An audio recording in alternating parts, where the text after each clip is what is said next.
Are we rocking? We're rolling. We're hot. We're live. We're recording. Right on. You're not going to stay, huh? You got nothing you want to say? You want to bring Camo a bowl of water? Sure. Just a little one? Yeah.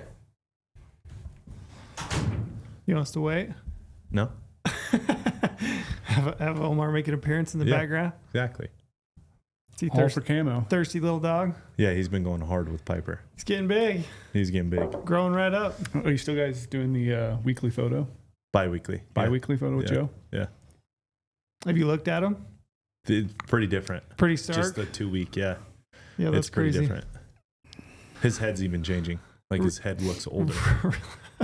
Yeah. They grow so fast. I feel He bad is for tired, everyone though. watching that they can't see him. Nope. We Too hope- bad.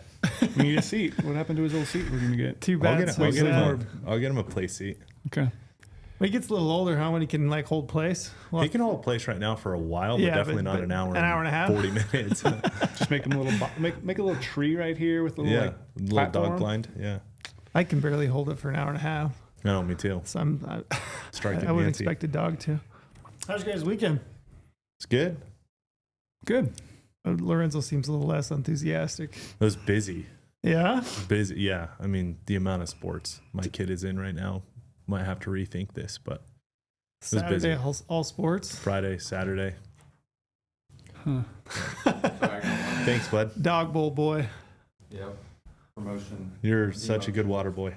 Did you get that out of the tap or is that Thanks, dude. No, it's filtered. Okay, good. Oh, good. Give him the good stuff. Can't have any atrazine in my dog's water. fluoride? Fluoride and atrazine. So you're busy with just a lot of activities. Lot What's of Turtle activities. playing right now? Right now, it's wrestling, baseball, football, hockey, in this like agility class that he does too. What was the one like? Might need to rethink this. He's 5. He'll get a little older and pick one. I hope so. One or two. Like he'll find something he really likes and gravitates to, I think. That's I what hope mine have so. done. What was the one like? Just running around, like ninja class. Is still Yeah, that? that's the agility class. ninja Yeah. class. Yeah. I think that one's so fun. It's actually my favorite one that he goes to. I think it's the best for him. Yeah. My wife left Friday at 1 and drove to Santa Clara, California with my middle kid for a convention. And he No. did that. And then she drove back. They left at like 2 yesterday afternoon. It's like an 11-hour drive. Drove back all the way. She got home about 2 in the morning last night. And then Nope. my middle kid had games all weekend. So it's just like, oh yeah, all you do is run. Just run. So Oh, as man. your 2 boys get a little older, I look know. what you got to look forward to. That's the scary thing is I'm about broken with just the one. And I got the other one right on his heels. That's going to be in sports too. It's fun. It is fun. And I like that he likes it. You know what I Mm-hmm. mean? Like me and my wife talk all the time. Like I don't really care if he's good, bad, whatever. Like if he's Mm-hmm. having fun and he wants to do it, that's all we care about. But he like does want to go do all these things. So it's like, okay, Yeah. can we pick one or 2 maybe? So You're 5. I'll feel bad then when I say I finalized all my wild boar sticks this weekend. You on- have so on much Friday free and Saturday. time right now. You don't even know. I folded like 1 billion loads of laundry. I did floors. I did the grocery shopping, and then I just ran my kids around. That's all I did. Yeah. Yep. No personal free time. Brady, you need some kids. No. You don't realize how much free time you have until you have Lorenzo kids. can draw you a picture, show you how that works. Yeah, I can let you know how it works. I've done it twice. I'm good. Actually, Trell might be better at it. He's done it 3 times. Yeah. Yeah. It is fun though. Like it's just fun to watch your kids get better at something that they start to like, you know? Yeah. You watch it's him fun to watch him develop. like it. Like I do enjoy that he likes it and he, Yep. gets competitive, you know. Mhm. I do like that. But like I don't care if he's 5. Like Yeah. what do I care if he's good, not good, whatever? Like as long as he's having fun, but he does have fun. So it's kind of like, how do you talk him out of it at that point? Yeah, my youngest kid had 2 basketball games on Saturday, and I was kind of sitting in the middle section of the bleachers. And then, I had one of the other kids' mom and her other kids came up and they sit below me. And then the dad came drifting in. And I stood up and I was like, "Hey, you can have my seat." And he's like, "No, really, it's fine." And I was like, "No, I'm going to go find a corner and sit in it," which is what I usually do anyway. And he's like, "Oh, you never even say anything." And I was like, "Well, yeah." I'm like, he's 12. I'm like, Yeah. wait till he gets in high school. Then you'll start piping And then off. you're going to hear, Yeah. Are you a dad that yells a lot? Do you get it? No, No. I'm very quiet. Really? Yeah. That's good. Man, I was never good at that. I'm very quiet. I'm fine when they're young for some reason, but like when my oldest got into high school, I like blew a top. I could see that happening to me for sure. Like I said, now I don't really care because he's 5. Like, Yeah. kid's not The, going to make the a more difference. competitive they get, the more competitiveness like starts welling up in Yeah. me, and I just Like your oldest son- boil over. Your oldest son lives and dies by basketball, Yeah, he loves and he it. wants to be as good as possible in the whole thing. I could see if Turtle was doing that in his sport and he got to that point of drive. Yeah, I Yeah. could see myself going the other way for sure. It's excruciating. The older they get, and the more competitive it gets, and the more that's like on the line, Yeah. it's like I'm gonna have to. Yeah, it's awful. Take a beta blocker before you go to the game. It is awful. No lie. Look what your dad went through, Brady. That's probably true. Did you ever ask him about it? No, He's a pretty calm guy. I wonder Yeah. if he was a yeller. Was he ever? Do you ever remember him yelling? no, he helped coach a lot. He's a real calm guy. Yeah, I never remember him getting all jacked up in the game or anything. Really? Mm-mm. I took my I Just took words of advice afterwards, like to me personally. Really? But like not during come, the good game. way to come do in it. and talk to you. My dad always did that too. That's a good dad. Yeah, I went to a high school game In Friday private. night, and Mm-hmm. I had no stake in it at all because it was just a high school game. I don't have any kids play anything like that, and it wasn't even our local high school. It was like another, Parowan, little tiny town. But my youngest kid wanted to go, so I took him and a Yeah. buddy, and we went to the game. And I just like observantly, I wasn't so into the game that like I blocked out everything else around me, so I just got to like sit and watch and observe Parents. the the mayhem, and I was like, "Holy smokes!" Yeah. It's pretty gnarly. It's Yeah. fun though. Parents are they're interesting. Brady, did you watch Super Bowl last night? Nope. Told you guys. No, I was undecided and I did not. He's too cool. He's one of the hunters that's too cool to watch football. I thought you said you were going to. I thought I was going to, and then it got to Sunday, and then I was with my girlfriend, and we were like, "Do you want to?" She's like, "No, don't care to watch Super Bowl at all." I'm like, "I knew I'm meant to be with you." And so we watched like we watched a random movie for a little bit, and then she had to go home, and then I decided to go for a run. So went like almost a 7.5 mile run. That's good. There's no traffic anywhere. It was great. That's all right. Nobody around. No one's around. Mhm. And that's what we discussed earlier. Like we should plan on doing things on Super Bowl from now on because there's no one doing anything. Like Mhm. we can go hiking. We could probably get out and do stuff and just have the whole place to ourselves, which was great. Be So running was careful. really fun. If you do see a car on the road, don't want to mess with that car. That's Like you're talking about after the game or during, after, like about a lot of people pregame pretty hard for the Super That's Bowl true. too. It's like That's it's true. a dangerous time to be on the road. Yeah. If Yeah. you do see cars. I didn't even especially if think you go about that. after. You're especially right. after. So I was like, It's like it's being in a Known thing. city, Yeah. sports capital of the world. Yeah. You Yeah, and know. everybody gets together for Super Bowl Yeah, a lot of parties. people fly in, and Yeah. it's this is a dangerous time to be on the road. We try to not drive anywhere during. I didn't those even think times. about that. Yeah, it was an enjoyable run. Not even the commercials. Mm-mm. Nothing. No draw. I pulled it up on. I had the ESPN app on my phone, and it was like, wow, this game looks boring. It was I was like, blow. I'm- it was I'm kind of a blowout. I'm glad Such I a didn't. boring Glad I game. didn't watch. I was talking to Lorenzo earlier. There's a couple of things, and we'll lead this back into hunting, Brady. But no, we'll get in trouble when people shut off the podcast because we're talking about hunting or talking about football instead of. I was hunting, asking Lorenzo, like, I mean, what happened? Like, what happened? Like, and I'm so fascinated by the psychology involved in this whole thing because how does a team that essentially is on the verge of a three-peat making history? Obviously, you would think that their motivation has to be absolutely through the roof. Yeah, You have a team that comes in with a chip on their shoulder yeah, and just walks away with it. yeah. And why? How? Well, if the psychology part of that, the amount of nerves trying to three-peat, doing something that no one's ever done. Do you think they had more pressure on them than the Yes. Eagles did? Yeah, I think Yeah. the Eagles were on a free roll. Like you're playing the Chiefs during this dynasty, you're almost expected to lose. Mm-hmm. I mean, obviously the public money showed it. Chiefs were a 1.5 favorite by the time it closed. That's Right. all public money sports bets. So like, Right. yeah, Eagles, right? Like they had lost to them 2 years ago now. So Yeah. I mean, they had a chip on their shoulder. They had really nothing to lose though. It was everything to gain, nothing to lose. The Chiefs are like the ones that are trying to do something insanely special, the three-peat, the whole thing. So sports psychology wise, just mindset, I think they had a lot of nerves, and it showed the first couple drives. Do you think the Eagles had a better game plan going Yes. in? You Yeah. do. So you think that some of that was coaching as well? They had a better team. And I think their game more plan talent? used it. Yeah, like their defense. This is Mm-hmm. what I told you. I didn't want to tell you until the podcast. They ran a cover 4 shell defense, Okay. No clue what that like means. Me either, 60%, more than 60% of the Yeah. game. I heard the They did not run one blitz, not a single blitz the Yeah. entire game. So what that cover 4 shell defense, what's that mean? What that means is everyone's in coverage, and only your front 4 are pressuring the quarterback.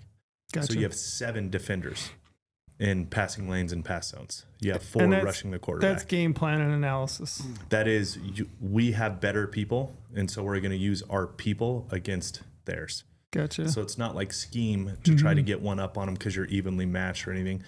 Vic Fangio, the D coordinator for Eagles, has been in the league for fucking million years, literally. One of the best defensive coordinators of all time. Yeah, he knew going in, like, hey, we got these guys beat on the front, so let's just not lose to Mahomes. Yeah. So, like, they're not going to be able to run the ball, not going to be able to do anything. So if we can get our front 4 on the quarterback, Mahomes isn't going to beat us. Like, that was the game plan.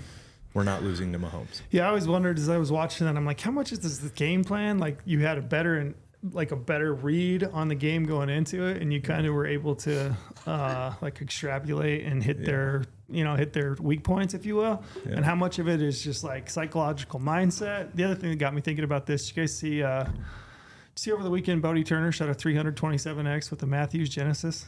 Do you know it's a kid's bow? Yeah. Wait, what? I did not see this. So start from the Bodie beginning. Turner. This is way more exciting Joel than Turner's kid. sports, by the way. Joel Turner's kid, right? So he's, arguably one of the top, I would say 3 or 4 archery, shooters right now. It's like over the weekend, I don't know if he was like shooting leagues or whatever, but he shot like, I think he shot a Vegas face, right? So 30 arrows, 10 ends. So he shot a perfect game and then turned around and just for fun, shot a Matthews Genesis, which is a kid's bow. Put a sight and stabilizers on it and shot a 327X with a like legit kid's bow. Define 327X. Like I've never shot a 300, so the most I've ever shot is a 297. I thought you could only shoot a 300. That is. That's as high as you can shoot in a Vegas game. So he shot a perfect game essentially. He only dropped 3 X's with a kid's bow. So the X is like the baby Yeah. dot in the middle. Yeah. So I mean, Almost perfectly almost perfect. a perfect game. He dropped 3 points between like a fully set up Matthews title, which is their top of the line And a kid's target bow, and then he turned around and shot the exact same score, 3 X's less. So he still shot a perfect game, a 300 game.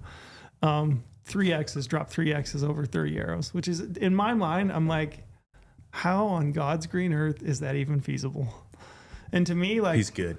he's He's good. good. Like he's good, but like, man, I just been thinking like the mental side of this thing. It's all the mental side. Yeah. I was telling Lorenzo earlier, so I shot a 297, which is the highest game I've ever shot. Mm-hmm. Shot that in the weekend. And like, as I was getting up, like in my ends, like luckily the first 3 that I dropped were like in the first 5 ends. So I was like, yeah, whatever.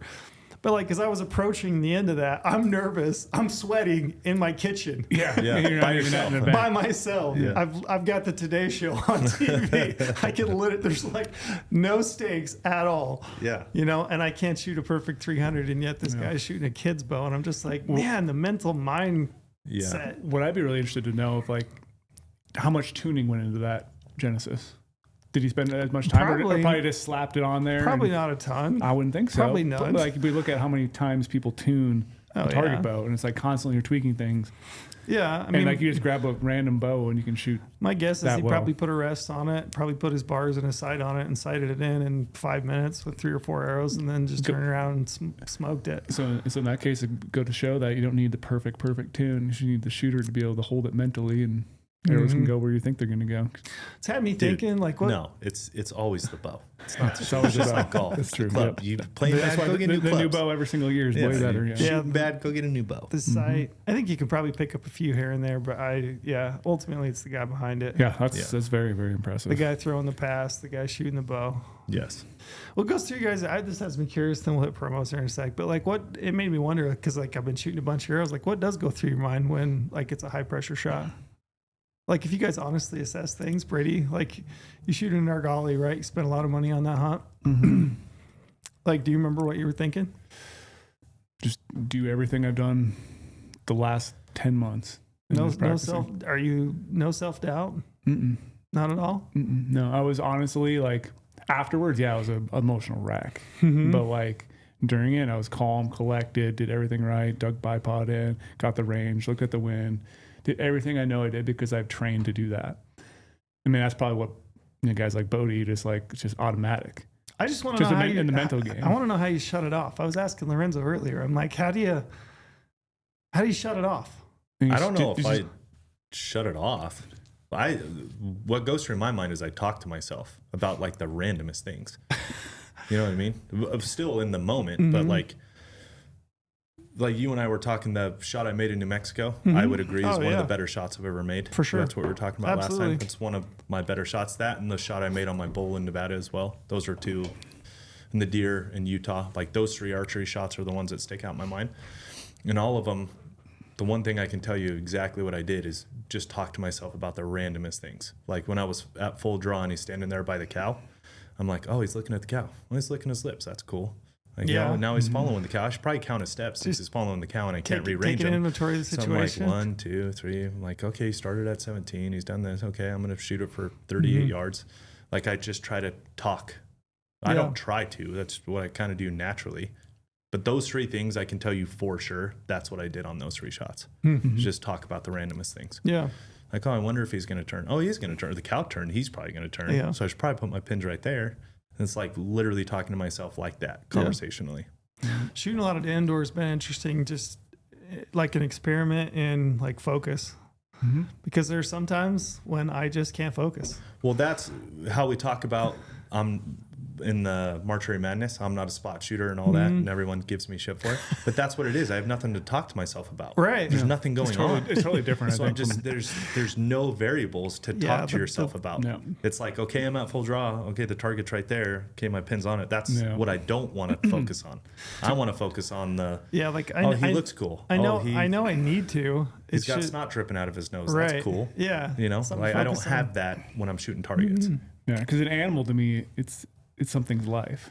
Yeah. And so I don't know why I focus so much easier, or it's like a deeper connection to like everything I know is going right because I did all the work up to this. And if I'm laying behind the gun, like I feel like that animal is dead. Just me laying behind the gun. Like I've done everything right. Like I know I'm going to make the shot. That's just the confidence I have that because I've done this, all throughout the whole year for that one moment. And that's an animal's life at the end of the, barrel. Yeah. And I have to make a perfect shot. I can't have a mistake. And sure, you could do something, but like I know I could make the shot if need be. Yeah, that's what I know I can make the shot. So the last thing I want to think about is the shot. That's how I feel on an animal. But then when it comes to the target, like archery, we were talking last time because I actually did shoot pretty good. You shot great. Last archery. And at the end of it, I'm like, why do I care? Why do I care? Why am I shaky and sweaty under the lights right now? And then I started telling myself when I was at full draw, like, why do you even care? Like, don't even kind care. of mentality you have to And then go you through. start thinking about the shot even more because you want to not care, even though you do. It's weird because I would say in a hunting situation, it's a lot easier to focus. For some reason, just the nature of that, the intensity of it, because it matters so much to you, right? And just so much is going on. You get to look at other things and feel the wind. And if you talk to somebody that's like an elite level pro in that, is the advice to like not care? Like, oh, you shouldn't care about complete score. Maybe. I go back and you should forth. act like it's just what I like mean? maybe you're practicing in your basement. Like you don't care. In one a sense. shot at a time. See, that's what people say, one shot at a time. But man, I cannot. Like as I shoot arrows, I'm walking back and I'm like, oh, dropped one there. That puts me at 3 for the first 6 ends. Got 3 more. I'm counting my arrows. I got 9 to go. And you're already thinking ahead. I'm already thinking ahead. Yeah. Like so the best I can shoot now is only 297. Exactly. Yeah. That's exactly it. But like what you're saying about like you're focusing so hard in the archery competition, that's why I don't like suck. that. And it's like, but it should just be like, just we don't care. And you probably will shoot great. But just then don't I start think to about the care outcome. more when I do that because I am competitive, so I want to beat everyone. Yeah, you want to beat everyone. But You at want the to same time, be in the rounds too. Yeah, I'm mad at myself that I care in that setting. Why do I care about that? The more it matters, the more you seem to focus. But I don't know that that's the right answer. I don't know if that's the best thing. I don't know. It's had really. I've been down rabbit holes. The hunting shooting for me is where like I feel very comfortable with because I can get out of my head on the shot because I know I can make the shot. I've done it a million times. So it's Yeah. like, okay, now let's focus on Yeah. getting the animal in the right position, and let's think about what he's doing on his way there and talk about Yeah. it. The animal, I don't know why it is so much easier though than practice. You get tunnel vision. Yeah. At Maybe it's least I like do. maybe That's it's the like only they way I always say, can like you explain put your practice should be so crazy that just makes everything else just that much easier. Like whatever that Yeah. one's saying is, Like you know? hitting anchor points and Yeah. bubble level, that should all be second nature, which Mhm. I would say it is for us, Mm-hmm. you know? Yeah. So then you get to pay attention to like the other side of it. Let's get him Have in you, the right have position. you ever Let's seen a get him sports right here. psychologist? No. Never. never have. I haven't either. I've read sports I psychology would like books. to. I think it'd be fun. Me too. The books are really good. Are they? Yeah. Yeah. like was it Lenny Bassam? Mm-hmm. I can't remember what the book title is Yeah. right off the top of my head, but I have a couple of those like sports psychology books, and they're really, really good to read. Yeah. I mean, I don't need to go to therapy, but I would see a sports psychologist. Yeah, for sure. I think that would be I think really it'd be interesting fun. to explore and just see what it is Yeah, that you why can does do. my brain do Work this this when way. I'm at this point? Yeah. I was telling you earlier, so Utah State, we follow basketball. There's a kid that's a point guard and he shoots really good 3-point percentage. He's a solid point guard. That guy's foul shooting percentage is like less than 50%. Which is, And the last few games, like I get pissed when he gets fouled. Like when I'm watching the game and this kid gets Yeah. fouled, I'm angry because I know he's going to go to the line and probably miss at least one, and most likely he's going to miss two.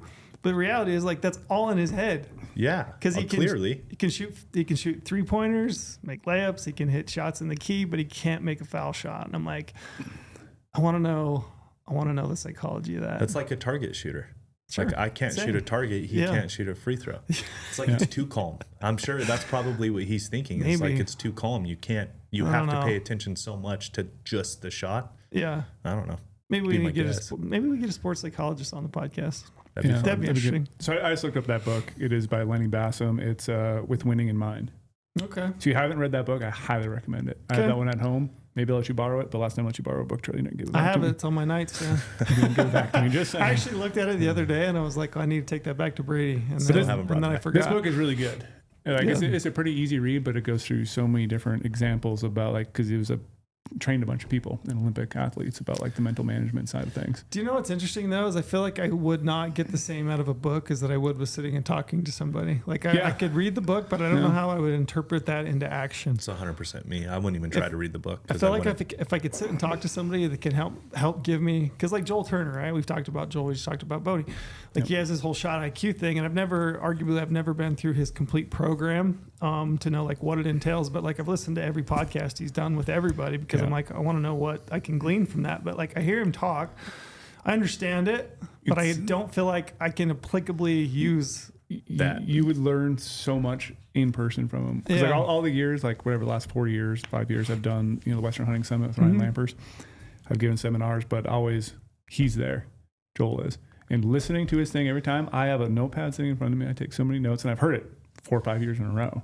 But I learned so much. The lessons he gives in person, phenomenal. I want something like applicable. It's so good to go. For you Like you need for to go me. you need to go Yeah. like in person and hear him go through it. Yeah, I probably do. And then like his course too is still worth it. Like I paid for his course online and like I think that one's really great. But like hearing it in person, Maybe oof, I should just go through the course and see what I can get from it. let's just hire him, bring him here. Have him do Or it for that all of too. us. You're right. Good stuff. That's how I would have to learn though too, is conversationally Me about too. me personally. Yeah, not me- just like me too. the blanket Not statements theory. in a book. Yeah. Yeah, because then Yeah. you could ask specific questions that apply to you. Yeah. Like, I'm well, doing I'd this, be I'm like, let fixing- me tell you what a head case I am. And then you could Explain it tickle all. his arrow or his a little feather in you while you're trying to at full draw and start yelling at you. And Yeah, that's the kind of stuff I don't think that would bug me that Really? much. Yeah, I you don't think so? At full draw and he's No, I don't right in think your so. ear? I don't think so. Huh. But maybe we'll find out. Huh. We can try it this afternoon if you want. I brought my I bow. can yell at you. I got my bow in the office too. I was planning on shooting with you today. Okay. We'll do it. We should hit promo. We're only 24 minutes in. Lane's at gonna Not love bad. that. Brady, do you want to hit promo for the podcast? Podcast, yeah. So, I mean, everyone knows it's research season. Applications are coming up all across the West. A bunch of states we still got going here. So, we want you guys to have the best research tools possible. So, use promo code podcast when you sign up for a GoHunt Insider account and get access to everything at GoHunt. App strategies.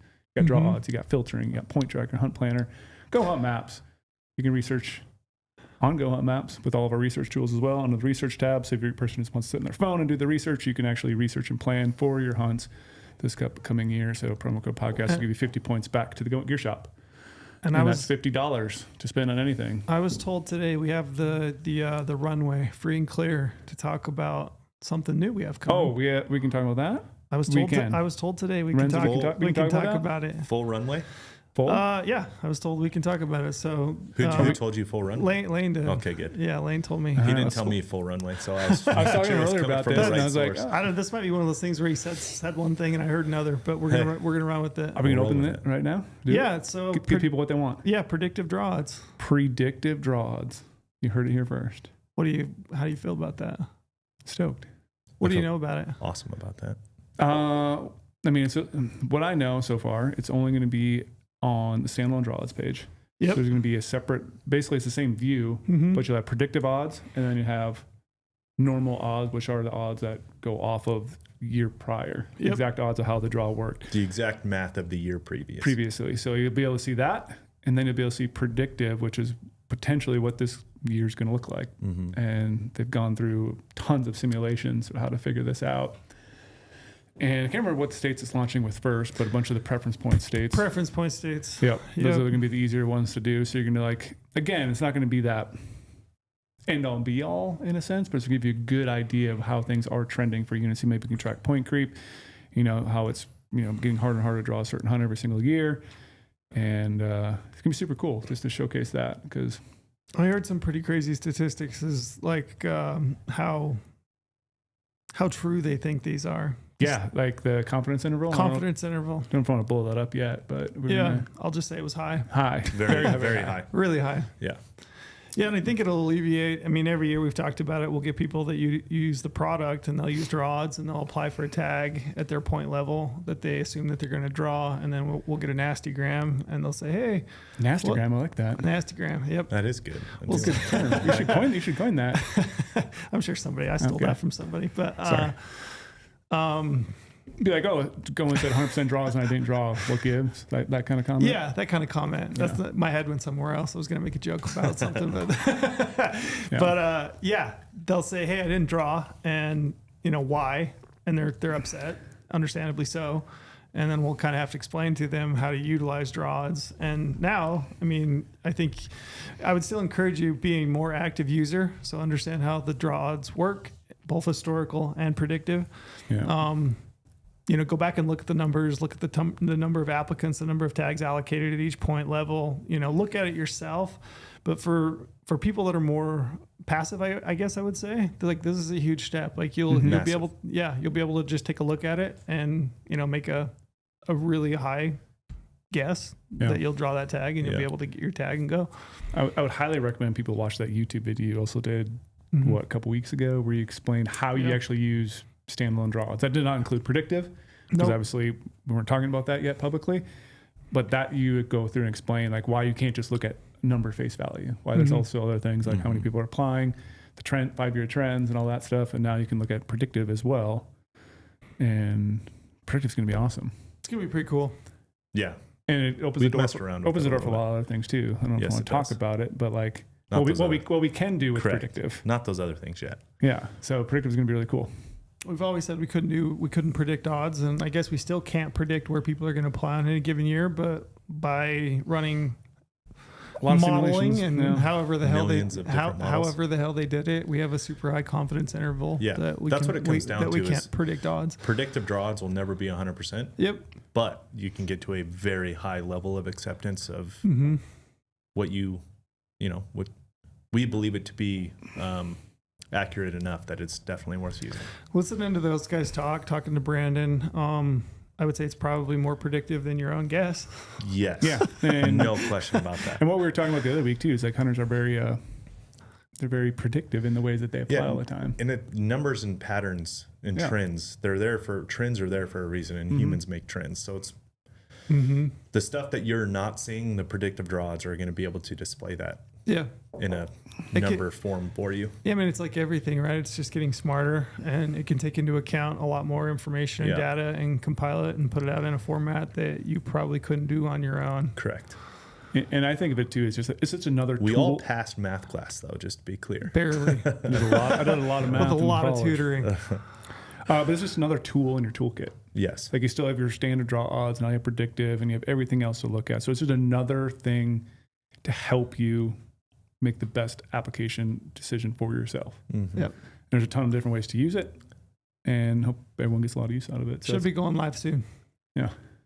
So give us your feedback. I'd be interested Yeah. on what you guys think. Yeah. When you look even at it, layout and how it looks and all Mhm. that. So for sure. President's Day sale we got coming up. Yep. So I wanted to note that'll be live by the time this goes out, and select brands in the Go Hunt Gear shop. Yep. You could jump into the shop and save yourself some money. You should ask Brady about his commercial he did for this. Give us the rundown, B-Mills. I heard you were enthusiastic about it. yeah, I volunteered because I thought it was a really cool idea. And And I got to dress up as George Washington. He's the only And- guy tall enough to be George Pull it off. Washington. And I quote unquote crossed the Delaware. nice. So Did you actually cross?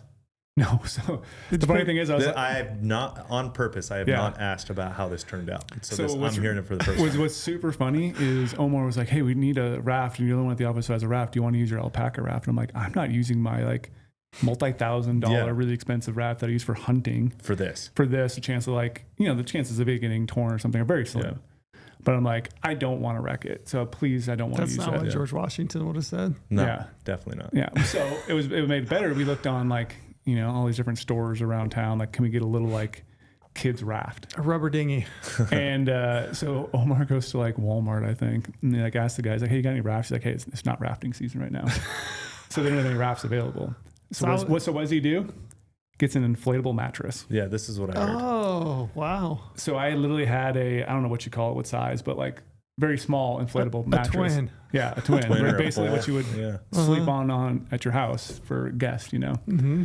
And someone's like, "Hey, can you bring a little pump for it?" So like, yeah, I brought my little like flex tail pump thing.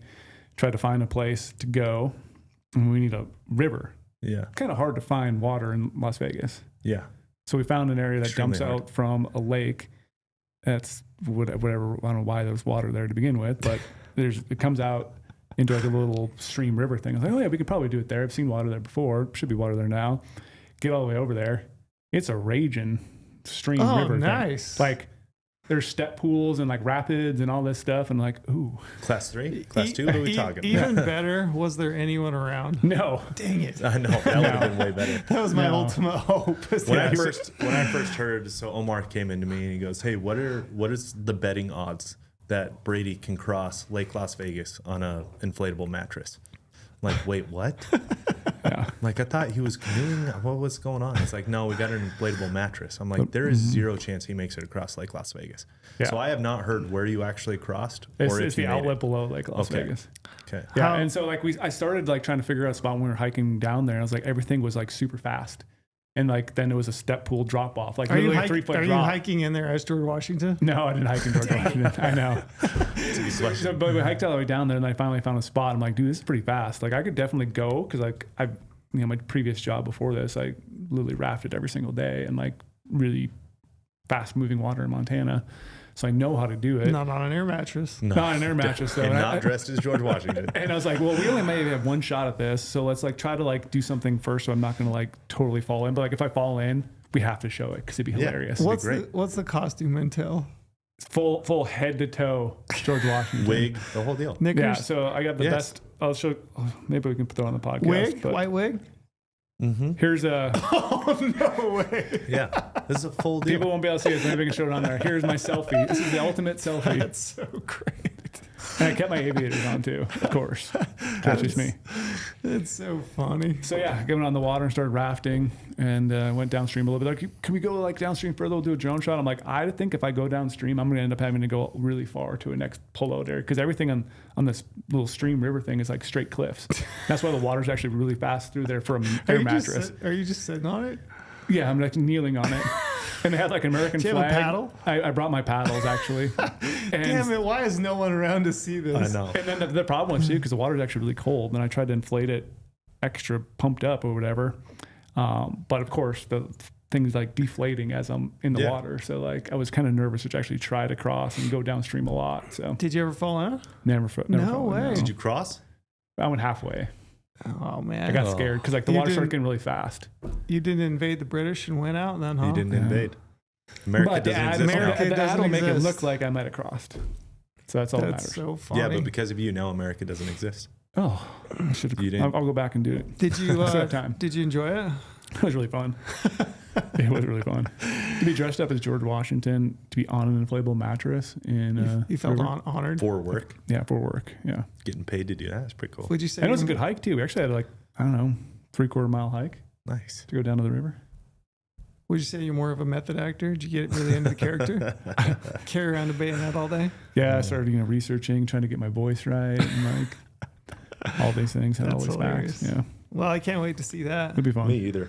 Yeah. It'd be fun. I But was really I can't wait. I can't wait to post my selfie. I'm not a selfie guy, but it's like when you're dressed up as George Washington. I think that should be your new profile pic. Yeah. Mm-hmm. Okay. I know you should, won't. should Timeline post that one on Instagram or just I story? think that's a straight profile pic. Yeah. Yeah. Let people ask. I know you won't get mad at this because everyone was hoping, but I was really hoping you'd fall in. I kind of was too. I was be really honest. hoping you were going in as George Washington. Me too. Yeah, because I was like, if I do, And then like if I do this, flailing keep in the rolling. full costume. Did you have Yeah, pants? Great. Yeah, full pants and everything. Oh, it's amazing. Even had those like fake boot gator things. buckle shoes. Yeah. Oh, amazing. Yeah, I was hoping he was going to flail Well, around. I was in flip flops, but they like there's these like boot things that go over your normal shoes. You know, it was like Yeah. How cold was the water? it wasn't actually that cold, but it was. 50s? 60s? How cold It was was it? probably like 60s. Yeah. It's not bad. Yeah. Should we talk about water? Let's talk about water. It's a good. oh, look at that segue. Did you like that? No, That was a 'cause professional it's segue depressing. right there. I promised last podcast because I've been getting questions. Should have been burned my points. And I promised we'd talk a little bit about drought and water conditions. So we didn't get to it then. So maybe we do now.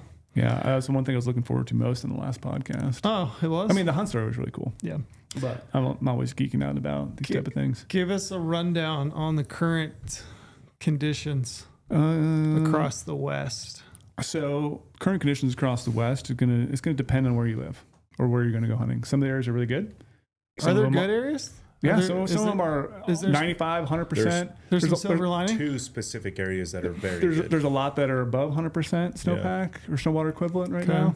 It just like if you're gonna look at southeast part of. Let's start south and work north. Okay, so the worst, When- area, when the worst on a areas right positive note. now are going to be Arizona and New Mexico And by how far. how bad is it? Bad.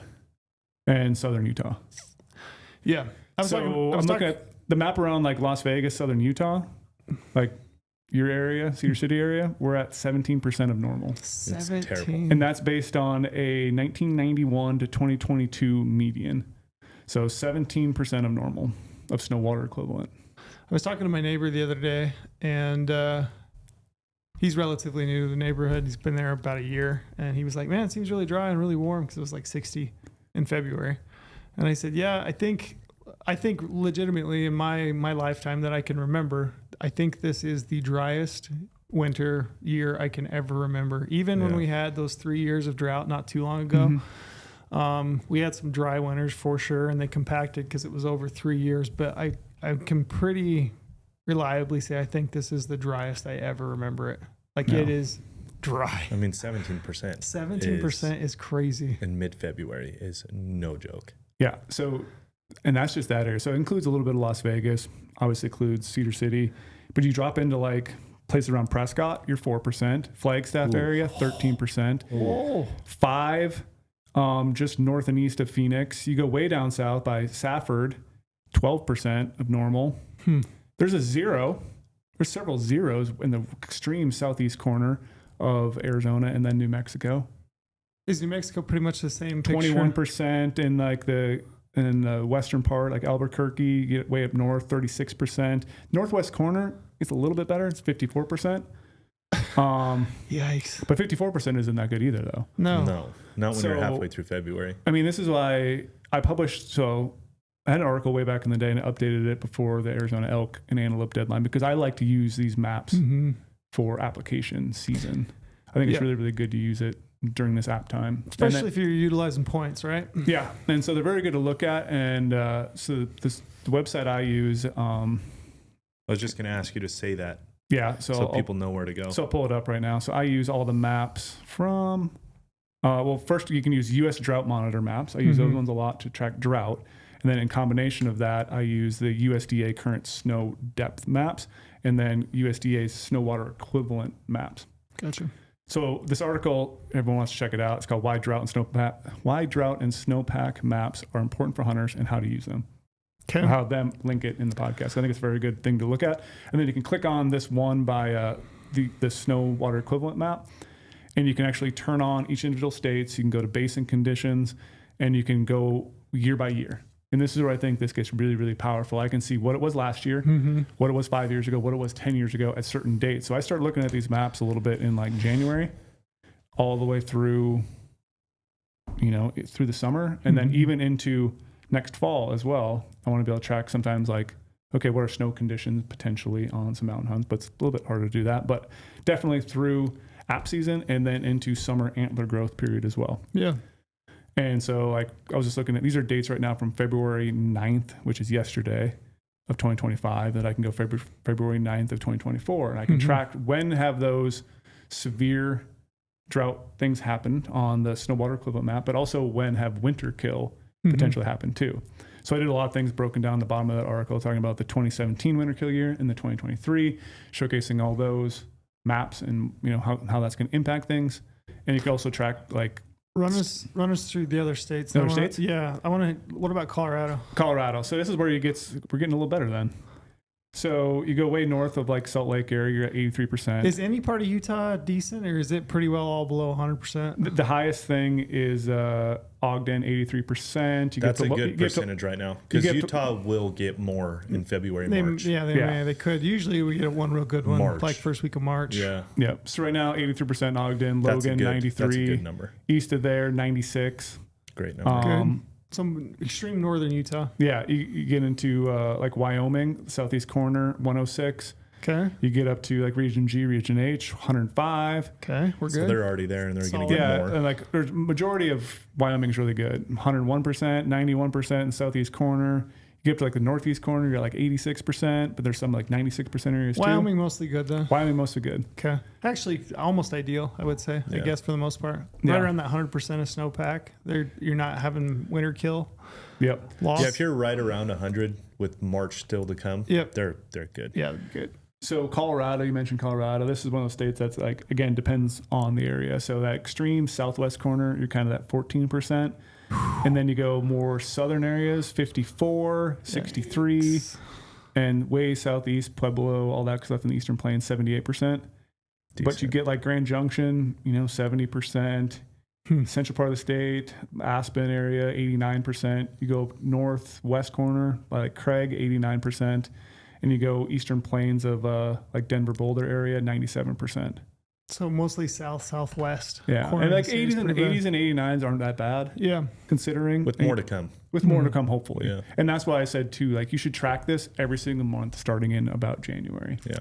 And then like this is also why we can go through more states too, but this is also why I never apply right when the app is open. I had people hit me up the other week. They're like, "Oh, I already applied for Wyoming deer." I'm like, "What?" Yeah. I've had guys hit me up about Wyoming antelope. And like you don't apply. We don't know how this winter or the either winter kill, or we don't know how drought is going to impact these herds. So it's kind of how the tag allocations are going to follow. Yeah, and like sure, some states allow you to modify your app, which is cool if you're able to modify. But if you can't, why are you guys shooting your app out there right now? Wait till the end. Don't Brady. Just like paying interest on their credit card, I guess. Yeah, that's exactly. Put money out there. So like, I like to wait till I have all the information in front of me. I'm not saying apply on the last day. That way, this the website could crash or whatever. Like apply maybe that week before the deadline, but wait to have all the best information possible. Use all this information you have sitting in front of you, and you can use precipitation maps as well. There's that stuff too. But snow water equivalent and drought is just an easy visual thing to really look at. Rest of Nevada, you brought up Vegas, but the rest of Nevada is in rough shape. Nope. Really? No. You have all like. Pretty much Tonopah 90%. You have to Rika 90%, Ely 90%, McGill 90%. Wow, way better than I thought. Like Elko area 104. You get in the western part, that's where it gets bad. So we were talking about like Carson City area 74, Pyramid Lake 79, south kind of westish corner by where's this at? Like Hawthorne area at 71%, Walker Lake 71%. So like a lot of those areas that are like your best hunting though in the state of Nevada is not sitting too bad. You do have a strip going up from where's some towns here? you gotta really zoom in Nevada. Yeah, like if you're heading to Ely, all that stuff like on your way to Ely, like that's all that like 17% stuff. It's a very slight swath on the west side of the road, looks like. But for the most part, Nevada is actually not bad. in a horrible place, but you hear a lot about like around Vegas, like our desert sheep right now are hurting bad. Not doing good. Yeah. We don't have water and we don't have habitat to feed them. What are your guys' reasons for paying attention to water and drought? I give you a classic example. So a number of years ago, I burned points on a late season elk tag in Arizona, and it was on the back end of that like 2 or 3 year drought in a row. And I'd hunted the same unit probably 5 years prior to that, and it was a major difference in what I was seeing on the landscape. So late season hunt, obviously you're kind of thinking that you probably have some bulls that are busted up. Yeah. The first time I hunted it, great water year. Previous years were great water years. I saw a lot of really nice bulls, like 330 to, maybe 360, 370 even. Some broken up, but not bad, like a few here and there. And then the second time I hunted it on the back end of that drought, like almost every bull that I saw was busted up because they don't develop the density, they're just porous and they break up real bad. And then a lot of bulls that had good bottom ends, like decent bottom ends, 1s, 2s, 3s, okay. And then just kind of petered out. So short swords, short fives, short beams, just not what they should be. And that second year that I hunted that, like I had a really hard time even finding a bull that I thought was like 320. Yeah. And this is in a great unit in terms of trophy potential in the state of Arizona. So it's just like, I would hate for people to burn points and anticipate a really good hunt when the moisture year is not conducive to producing trophy caliber animals. And it gets more important, I think, the further south you go. You talk Arizona, New Mexico, southern Utah. I think it's more important than it is in a state like Wyoming or Montana. They've got a lot of high altitude and they're probably going to be okay anyway on summer range. But to burn a lot of points in an area that it just doesn't have the feed to produce that kind of animal is a real bummer. Yeah. Which is what I did this year. I think we'll see how it goes. I think it's really scary for high point holders. Yeah. You're at that mid to high point holders. That's when you really want to pay attention. But like, there's also opportunity then when this stuff happens, because those are people that might be scared to apply because they have a lot more riding on it. So it could open up to things a little easier. You could have point creep go back down a little bit in some of those places because a lot of people are scared to apply because they want to burn a lot of points. You say high point holders, but I mean, I've got 5 right now. So I applied in Arizona and it's a hunt that I should draw. Mm-hmm.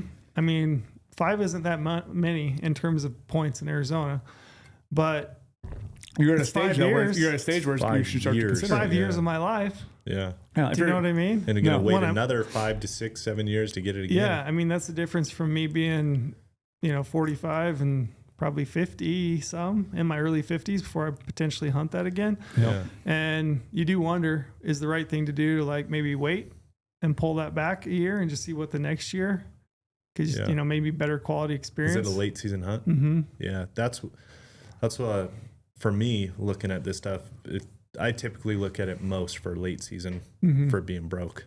Like there is such a correlation on the dry years to the late season hunts. You literally just cannot find a animal that's put together still. Yeah. Mm-hmm. And a lot of your bigger bulls don't hit potential or bucks because they just don't have the feed. Yeah. Anything else you've noticed? I mean, I look at a lot too potentially for animals entering into summer range stuff, like you said. So like body condition of does. Mm-hmm. I don't want really droughty years multiple times for a doe to not be really healthy to produce a fawn that one year. So like we talked about a lot, like then eventually, those bucks are going to grow up on drought years for their whole life and not be at their full potential later on. Mm-hmm. So you can look at a lot of different ways. Obviously winter kill is a big one. Like you can see it literally when you look at draw odds after winter kill year, severe winter kill year. For sure. Like if you go into Wyoming, go to G or H. Worst possible combination would be a real bad drought like this on and the then back, straight and then straight to a real gnarly winter. Yeah. Which is what happened to Wyoming. Yeah. That is what happened there. Yeah. Mm-hmm. That would be real bad. The other thing too is there is a noticeable change in like some of the places and units that I've hunted a bunch or we hunt a bunch and have a lot of history with and a lot of knowledge on. A real dry year or a real wet year will change that. Yeah. That's what I've noticed too. Yeah, for sure. So you go in with all this intel and you have all this stuff and you go into a dry year and it's like anything of what you knew now doesn't matter. Like now it's different. They're all in different places acting different. Yeah, that's a good point. So the intel changes. That's the other thing I've noticed a lot too. Yeah, that's a great point. I hadn't really thought about, but you're right. absolutely. They'll be in different spots. Like some of these units, we have so much intel in, and then 1 year, it's like, whoa, Yeah. this is happened? brand new to me. Like I'm back to square one. Yeah. Yeah. Yeah. Good point. Maybe I'll round out a few more of these states really quick. Yes, please. Because we thought it was doom and gloom, but it's like I said, it's actually there's a lot of states that are really good, like Northern California, Southern Oregon. You have a lot of places there that 167%. Where at? Southern Oregon, Northern California. Ooh, that's good. So yeah, Southern Thinking of Oregon right now. My fellow waterfowlers here. That's good for us. Yeah, like Medford area, 154, all that stuff. Wow. Just east of there a little bit in Oregon, 184%. You go up, you have 124% in the eastern part of Oregon, northwest corner, 106%. Like a lot of Oregon's doing really well. Work your way through Idaho. What's Idaho look like? Idaho's looking great too. that's a So big you have opportunity Boise, 124%, Pocatello, 103%. What about up in the Panhandle? Up in the Panhandle, you were looking at 86% up to about 90. Not bad. Central part of Idaho, 91%. They'll hit Some of the stuff just south of Montana Boise border, Valley is 118%. Boise Valley is over 100. Is that what you said? Yeah, 124. So you're talking, yeah. There's some good stuff throughout there. Yeah, northwest Montana, 90%. Southwest Montana, 93. You got stuff around Helena, 97. What does Western Montana look like? Yeah, like Kalispell, 90%. Missoula, 90%. Way northwest corner in like the Yak area, 90%. Okay, and then what about the east? Around Yellowstone, 93. North of Yellowstone, like Billings area, 97. Central, around Great Falls, 97. You go in eastern Montana a little bit. Go like way southeast, you're getting to like 86. You have some 97. Still not bad. It's But, like, interesting. It's central not to- as bad as we thought, but we're like But we're always down here where it's super dry. And so we think everywhere else is the same. We live and hunt the most where it matters the most too. So we're like keyed into the negative side of it more so than Yeah. The only scary should be thing is to for us, Montana, yeah. before you Yeah. guys jump in is further, around like northern Montana, around the Canadian border, the Highline area, that's 211%. ooh, damn, really? So yeah, and then you go just south of there, like south of like that Missouri, good, or is Missouri that River bad? type stuff. It's 133%. So 211, that's where you get to the point where you think there's could be some antelope dying. Yeah, you're Yeah, getting they to could- the point they could push 300% by Yeah, so that's a lot. They have a lot of snow water equivalent right now, which means 'Cause a lot they- of snow, which that- means a lot of drifted snow, which means not a lot of habitat. And you and I living there for a good point of our life, they get snow through like April. Yeah. Like into May is when they keep getting snow. Yeah. They're at 211. They could be pushing 300 by the end of Yep. it. 211. Yikes. I wonder if that's too much. Yeah, and then you A look lot at of antelope up there. So wrap it up with a bow. Like, what states should you be concerned in, and which states maybe you should be shouldn't? concerned in Arizona, New Mexico, and Arizona, New southern Mexico. Utah. Where you have a tag. Yeah. That's Yeah. where you should be concerned. And then I just jumped back to 2024, for example. In 2024, we had a great water year down here. Yes, we did. The northern states did not have a great water year. So all those states like Montana, Idaho, Washington, Oregon, last year at the same date, they were sitting on average, looks like 50% to 60%. Now So this they're way year, better off. they're flipped and they're better and we're worse. Yeah. Head north, young man. Mm-hmm. Good thing you have an Arizona tag trail Yeah. with 5 years of waiting. I know, it's such a bummer. Is this the 5th year of it or 6th year of it? This would be my 5th year. Of Is that what you mean? What do you mean? Like, is this your 6th year Yeah, applying? Mm-hmm. Yeah, so you're 6 years into this. Yeah. Yeah. So you had 5 points. Now you're 6th year applying. Yep. Mm-hmm. The only thing that I'm thinking is like maybe I know that the last time I had it was like 2 years of drought, maybe 3, like pushing on 3 that weren't that great. So I know it was like kind of compounding and getting worse. My hope is that We were on a good water year last year. yeah, maybe it'll carry over a little bit, you know. Cal, I don't know. It's tough. It's tough. And here's the thing that's kind of bad too. So this is why I said you look at month by month. So I just went back. So we're looking at February 9th, 2025 data. I just went back to January 9th, 2025. And you're seeing the same trends, 28% in southern Utah, Las Vegas area, northern Arizona, 7% central Arizona, 5% southeast Arizona, New Mexico, same thing. And then I jump back to 2024, look at December 9th. And December 9th of 2024, like that southern Utah Vegas, Northern Arizona was 63%, but then the rest of Arizona was still at 1%, 11%, 19%. So like they've had it bad for A little.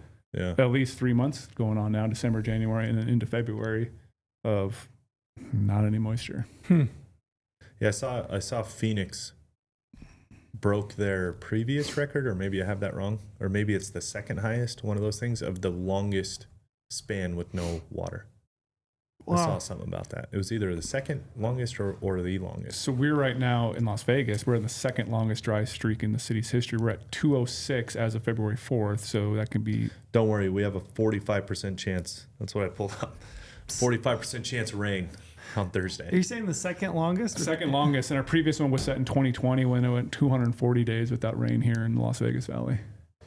Which was during that drought, real droughty. Yep. Man, not good. Need some moisture. Some love. Colorado, we're okay for the most part. Wyoming, we're good to go. Idaho, good to go. Idaho, States. Montana, A lot of Oregon, Nevada, a lot of northern Nevada. Northern Nevada, pretty good. Central Nevada. Montana, we're golden. Mm-hmm. Gotcha. Golden Yeah, Pony they Boy. mentioned Washington. I didn't mention Washington, but a lot of Washington, 78, 74, 80 something percent. Yeah, Washington's also pretty good. gotcha.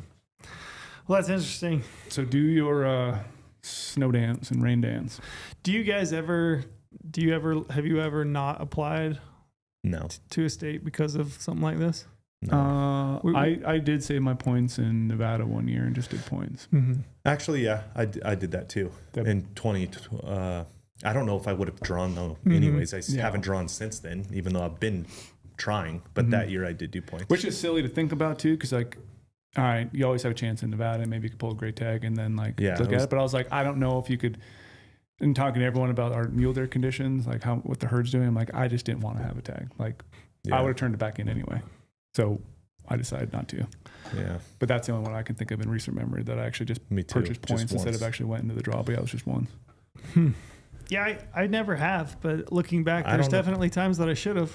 Do you know what I mean? Should Like, you have that? maybe it'll bite me in the butt. Like I mean, I applied in Arizona for elk. yeah, I have, I'm creeping up into Big elk guy. He's a big elk guy. a lot of points in Arizona. I'm not gonna say my point total, but it's yeah. way above 10. I don't know. I mean, I know that hunt, I was pretty disappointed in what I saw on the landscape. I mean, I found one bull. Would that you was- rather been home not hunting? though? No. Exactly. But that's the thing. It's always you play the what if game. Like, what if I'd have just waited and then gone the next year, the year after? Or you might never True. have drawn. You know what I mean? You can what if yourself to death, but the I same, would rather just hunt though. I don't as wanna be would at I. home. I but- get so depressed. I'm not a good person at home if I feel like I could be hunting, but I'm not. right. And you never know when states is gonna switch up the draw Yeah. on you like Colorado did. Yeah. So like, what if Colorado's in a bad state right now, and then like this 3-year wait period till 2028, all of a sudden people just stop applying. It's like Mhm. that I could think shake things up. if anything, it can help you with your expectations. Yeah, Going yeah. into it, maybe a little bit more realistic expectations, and then maybe not passing up an animal that you probably should shoot. Yeah, a day one Day fully one. intact animal, Yeah. and you're like, oh, maybe there's something better. Yeah, and maybe there is, but probably not. Probably not. Yeah. Again, this is why we always talk about it. I wish we could get ages back on animals instantly, so we could be like, yeah, that actually was a really good animal, but Yeah. it wasn't the Yeah. greatest because of a drought. But I've also killed a really big deer in a drought year though too. Yeah, that's, it that's happens. the outlier. Uh-huh. Everybody always says that. It happens. Oh, it My happened dad once. did too. My dad killed a gray buck on a drought year. I really want to get, and I reached out to Eli and Tony Grimmett Yeah. with Pronghorn Guide Service and asked them if we could do a podcast with those guys at the expo. They're not going to be there, unfortunately, but at some point, I really want to get them on, and I really I want would to love talk. to talk to them. I really want to talk about antelope and drought and Yeah. water and what it does. Well, there's a lot of knowledge Oh, on antelope with drought. For too, sure. More so than any other animal, I feel like. yeah. I need to talk to those guys because I don't think anybody's looked at more antelope than them. So Yeah, I That's was telling a you you brought that up. Like when I had my Nevada antelope tag, I bought their DVDs, like Size Matters and all Yep. that. Like there's phenomenal DVDs. Hearing you say bought DVDs, did that strike you weird? That struck me weird. Buying DVDs and You never know when these companies are just going to wipe out your digital collection. You don't actually have it when the world ends. I'll be still watching Technically- DVDs. I have a VHS player too. technically, in the terms of service, you do not own any of that stuff you bought. So you are right. Do you know that? We actually had this Do you know discussion that? yesterday with I my had somebody girlfriend. bring this up to me. When you like Apple TV and all this stuff, Mm-hmm. you buy it, you can rent it or buy it. Yeah. Technically, when you buy it, you're just licensing it. It's like you don't own it. So they Interesting. could You could They just could. wipe We it, could have wipe we it. could have something like the old TikTok thing, where all of a sudden it's like, hey, Apple TV is no longer allowed in the United States. Yeah, and you don't have any access of to it. these things you bought. Hmm. Weird, So huh? DVDs, why I my put Lord mine- of the Rings collector's edition DVD set, best purchase ever made back in the day. Yeah, that's funny. I'm gonna hit one more thing and then we'll wrap up. Yeah. I wanted to talk a little bit about this Washington. Oh yeah. I really just want to note it, I guess, yeah, if just you note will. it, that we're looking into it. And Yep. people should be aware of it. Yep. So people have been reaching out and asking, like, hey, would you guys talk about this Washington bill? So I went to, and I didn't know a ton about it. And so I would encourage you, I guess, to go and read, actually. And so I just went to Howl for Wildlife, Mm-hmm. and I went to their, like, what you need to know section. And they It's on their action day. or yeah, whatever. their action. Yep. So they recommend opposing Washington House Bill 1685, which proposes moving Fish and Wildlife Commission under direct gubernatorial control. Gubernatorial. Gubernatorial. Explain that. Just like governor, the governor's control. So rather than being just like the governor controls Fish and Wildlife, an appointment is the way I understand it. And I need to dig into it. I just was looking at it this morning a little bit, but yeah, call to action. So I just wanted to like put that out there. Go to Hal's website, read up on it.